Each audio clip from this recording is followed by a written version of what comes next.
So I decided to do a go-kart race, just for fun. But it quickly turned into one of the most intense battles for victory I've ever had. I left the door open and the 197 goes through, so we almost cause a crash here and almost take out the 172. Bram Ossenwaarde doet fantastische zaken en wint race nummer 3. This is our first race weekend of 2025 and we are competing in the first round of the NXT GP at Bottendijk-Emmen in the Netherlands. We had been out of the kart for quite a while before this weekend, so let's not waste any time and jump right in. So when we got there, we quickly unloaded the super packed van and get the kart ready for hitting the track for Friday practice. For this year, I bought myself a used tonykart from 2022 on which I got an insane deal and a used engine from JVD Power, who has been my main engine supplier since the summer of 2023. So after putting the car together and checking if it actually works, which it did, time to get our paperwork in order and once we do, finally hit the track.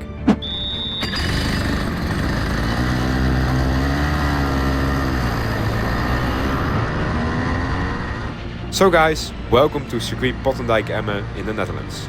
An old school track with an important history for the Dutch karting scene, known for its long straight, unforgiving track surface and old school mentality. So, why are we racing in the NXT GP series? Well, as you might expect, karting isn't exactly cheap. And after years of competing in national and international championships, sometimes even in 2 classes, I figured it was time to take a step back. This year, I'm saving some money while still doing what I love. I bought an older kart, built my own calendar focused on smaller and more affordable races, and decided to only do bigger races when I have sponsors to support them. But racing is still racing, even if the championship is a bit more affordable. So we wanted to make this free practice day count and find as much pace as possible. I already knew the track, so that helped. But what was new this year were the tires. The NXT GP is now running the Maxxis Prime tires. It's a quick but tricky to manage tire, and if you don't know what you're doing, you're going to have a difficult time. Last year we actually got invited by Maxxis themselves to test the new tires on the OK Senior class. Back then we didn't manage the tires at all and I wasn't able to extract the most out of it. But now we know a bit more about the compound. The key is keeping the tire temperature in the optimal window. And you can control that through the pressure settings and your driving style. And here's something people often get wrong. Higher pressure doesn't mean more heat. In fact, it's kind of the opposite. Lowering pressure makes the tire deform more, which causes more flexing of the tire wall. And that's what builds heat. So the goal is to find the right pressure and drive smooth enough to keep the tires from flexing too much. Most people run really low pressures on the Maxxis Primes, and I mean really low. Whilst with most other kart tires you start with a cold pressure of around 0.5 to 0.8 bars, with the Primes we're talking as low as 0.2 bars. That's absolutely wild. For comparison, a regular road car runs at around 2 to 2.5 bars. And in the first session we didn't quite get it right. The pressures were off and the kart just didn't feel connected to the ground. And to make things even worse, we ended the session with a puncture. Most likely from the combination of bad pressure and bad tire management.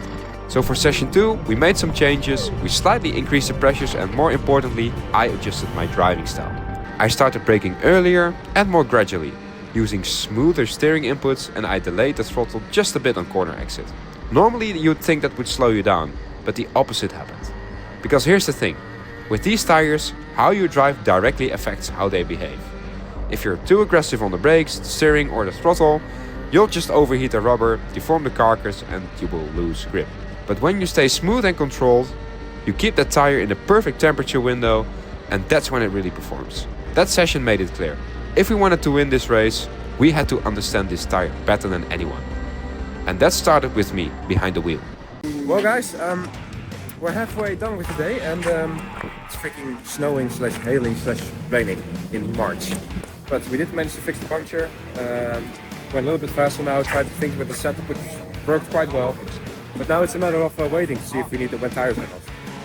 Also, we upgraded to the normal tent because the other one's actually for catering, but I was just there temporarily, so that's why we're here now.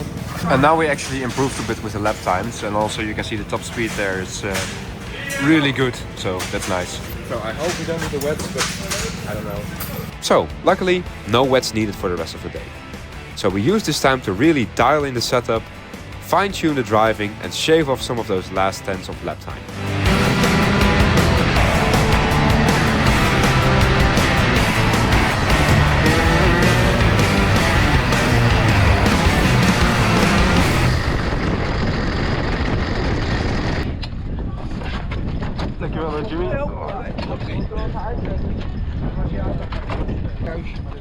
That's it for today. Let's clean the kart and head to the hotel. Now here's something people don't talk about enough. Cleaning the kart is actually a huge part of racing. It's not just about making it shiny, it's about maintenance, love, spotting any hidden damages before it gives a problem, and it is super important to get to know your machine. So we take everything apart. The wheels, the bodywork, even the engine. Give it a proper check, a clean, and then reassemble it so that the kart's all fresh and ready for tomorrow. After that, hotel, food and some well-earned rest.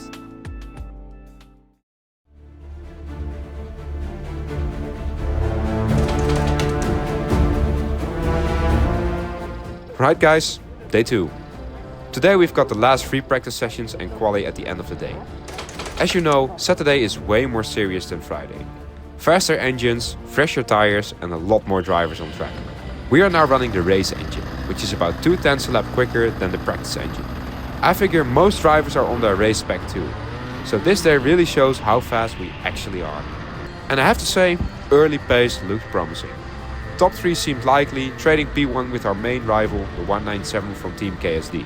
He looked a bit faster than us, pulling away slightly, especially on corner exits where we were losing time each lap. We're stronger on the brakes though, which really helps to claw back some time, but I clearly needed to work on getting the throttle earlier out of the slow corners.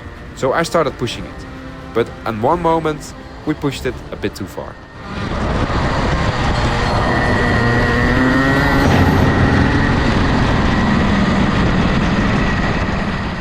That is a bit less optimal. Luckily though, the damage wasn't too bad, and after some repairs and some wallet pain, we managed to run the last practice session, this time on new tires for a qualifying simulation. Using new tires in karting is an art. This is because the grip of the tire isn't linear throughout its entire life, and it peaks sharply right at the start, so you have to make sure you set your best lap time in that window in qualifying. So we went out, warmed up the tires, pushed hard and kept improving each lap.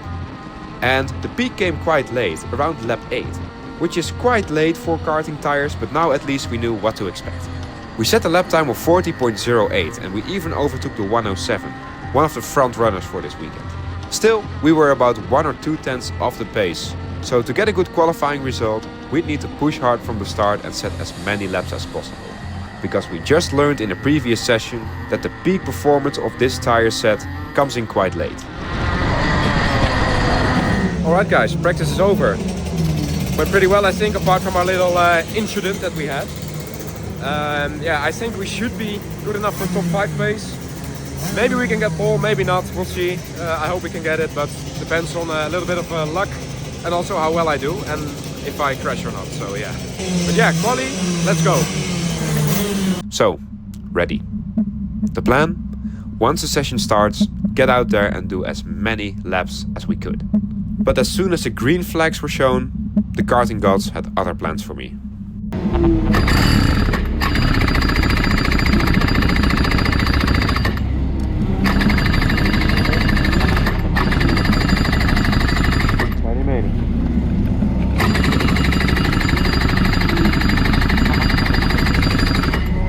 For some reason, the engine wouldn't start. We tried everything to get it going, knowing every minute on track was crucial. Then finally, after about 2 minutes, the engine finally fired. So we crawl onto the track on stone cold tires, which have no grip. The others had been going for a few minutes and their tires were nice and hot and grippy. So we almost cause a crash here and almost take out the 172. And then afterwards we nearly take out ourselves as well in the chaos. That was a very close one, but luckily we survived. Time to focus and push. The others already had a few laps under their belt to get up to speed, so we had to push like hell if we wanted to make that time back up. I was pushing my ass off to get as many laps on hot tires as I could.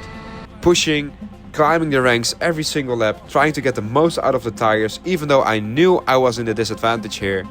And after all that pushing, we finally end up in P4. Not bad, but not what we came here for. But then, once again, the karting gods had a trick up their sleeve. Well guys, that was quali, and yeah, P4, you saw what happened, the engine didn't start. But we also got a penalty for working on the kart after the 1 minute board, so yeah, all we did was blow on the fuel hose, which is a regular thing to do in rotax. So we're going to the stewards now and see if we can get that penalty revoked because we don't agree, obviously. Maar dat mag echt niet. Nee, hij heeft gewoon die band in de en hij had tenminste de boel gezet en daarna weer op de karretje. So phew, luckily that penalty got revoked. So what we did was in the grey area of the regulations, but the stewards decided to give me the benefit of the doubt, which I'm still grateful for. Anyways, let's celebrate this with some good food and swimming in our hotel's pretty awesome pool.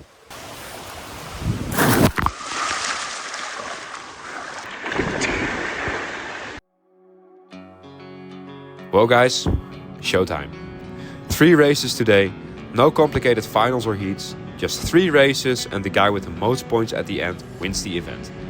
P1 is 40 points, P2 is 37 points, etc, etc, you get the idea. So we qualified P4, but one of the drivers ahead of us got a penalty, that means we're starting in P3. Ahead of us were 2 drivers, both powered by the Iyami X30 engines. They have similar power to my Rotax Max engine, but their behavior is very different. Our Rotax is quicker under acceleration, but the X30s have way higher top speed. So given that information, we have to adjust our battle plan accordingly if we want any shot at winning this race. Speaking of which, let's get it on the way. We roll into the tram lines, the flag drops and boom, we get an amazing launch, jumping up to P2 before the first corner. Now we're right behind the number 193, an X30 driver. And like we just discussed, in these slow and medium speed corners, we are fast and we're able to put a lot of pressure on him. And he knows we're faster in these slow corners.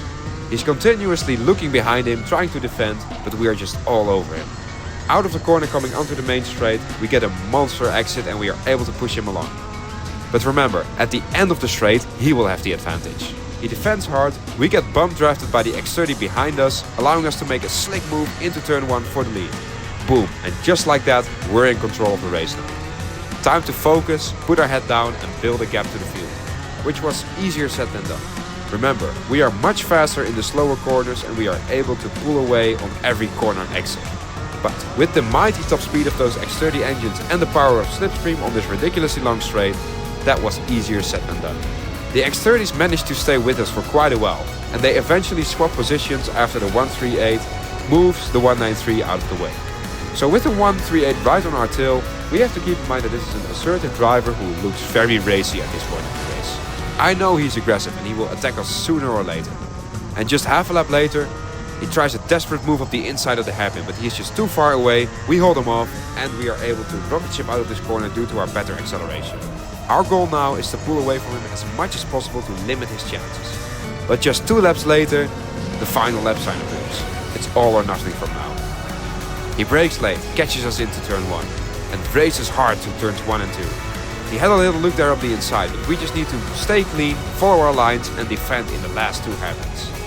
But remember guys, defending compromises your corner exits, and he's right on our bumper coming out of the final corner. We dart to the inside to defend. He slips in behind us, but it's not enough and we take the race win in race 1. Dus het is Bram Osselade die de wedstrijd wint voor Kamphuis en Friends. En dan...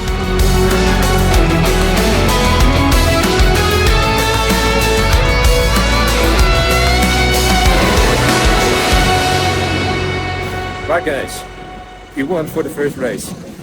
It's quite a difficult one. We had pressure from behind all the time from the X30s, which on the straight they just have a massive top speed advantage on us. Luckily out of the corners we're just a lot faster, so that's nice. But then a lot of the guys actually got penalties, so we will have a lot of rotaxes behind us, so let's see how that goes for race 2. But so far, perfect day. Hi.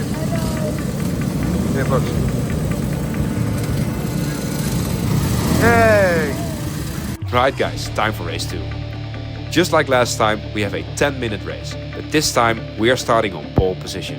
The skies are overcast, which means cooler temperatures, which means we have to warm up the tires a lot more in this warm-up lap. However, one thing that will help us in this race is that pole position. Having the inside for turn 1 is crucial, especially at Potendijk. But that's enough talk. The flag drops and we are racing. A good getaway sees us lead the pack into the first corner. Everyone bunches up behind us in a nice and neat row, no major crashes. Which means we now have to focus on building that gap once again. Unlike last race, we now have the 2 KSD drivers behind us, both powered by the same Rotax engine that we have. That means that our edge in the slower corners is now gone, but we should be much safer on the main straight. So we were pretty much leading unopposed in these first few laps. The battle for the other podium spot was fierce, and the car that came out of it on top was the 197 from Team KSD, our main rival from yesterday. And just like yesterday, he seems to have the pace edge on us, and he is slowly but surely closing up. And you can really see how powerful that slipstream is at Potendijk, getting up to speeds of well over 120 kph. The race is still a long way to go, so for now the 197 decides to just sit back and wait for his perfect moment to strike, which is the best choice he could have made. That moment to attack came now, as we are now shown the last lap board. We defend hard to the inside to cover up the attack from the 197. We know he has the pace advantage, so we have to position our kart in the perfect spots to both cover off his attacks, but also manage our exit, because remember, defending too hard will mess up your exits. Coming out of the final corner, we've done it. The win in Heat 2 goes to us. But wait, this is not the finish line, it's the last lap board again. What the f is going on here? In the confusion, I left the door open and the 197 goes through. What a disaster for us. After leading the whole race, we let it go just like that. But it's not over. One final attempt to take back the lead, but we make contact, and that surely allows the 197 to pull away, and now we do get the checkered flag. Just what happened here? What a weird end to this second race, and what a way to lose victory. I was not happy at this point, as I thought the stewards made a mistake by showing the last lap sign twice. But as it turns out, I mistook as Marshall's leg for the sign, which makes this one of the most negative aura moments I have ever had. Well guys, fuck. Yeah, that's on me. I thought I saw a last lap board, but it was actually the guy's leg. So that's no words. But yeah, completely my fault, no one else to blame for that. So in terms of points, I think I'm still ahead, but it's close. So we will have to get a good result in the last one, and maybe we'll have to get lucky. Maybe we'll win it. Well, if we win it, of course, we'll be day winner. But if Dylan actually wins the last one and I get P2, I actually don't know who's going to be the day winner. So full push, one more race to go. Right boys, race 3. As of now, we are leading in terms of points, but if we want to take that overall victory, we need to push for one last time and finish ahead of our rival. But as we roll onto the tram lines now, we see that the 197 has an absolutely dreadful getaway. We get pushed from behind and that makes us cross the finish line before the pole sitter, which should be a penalty for us, but as we come around to complete lap number 2, we can see that the 197 broke down on the side there, so that poor getaway must have been caused by some sort of mechanical failure. Anyways, in all that chaos at the start, we managed to create a gap big enough to break the slipstream. And because our main rival has retired from the race, I think you can guess what happened here.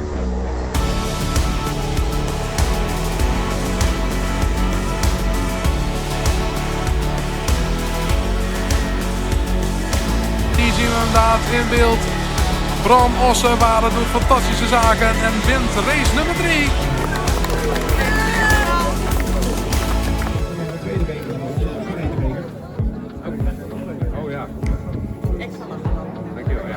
Yes, spannen, bekijken, yes. Met op een derde plaats, nummer 109. Well guys, you won overall and rotax. See you next time.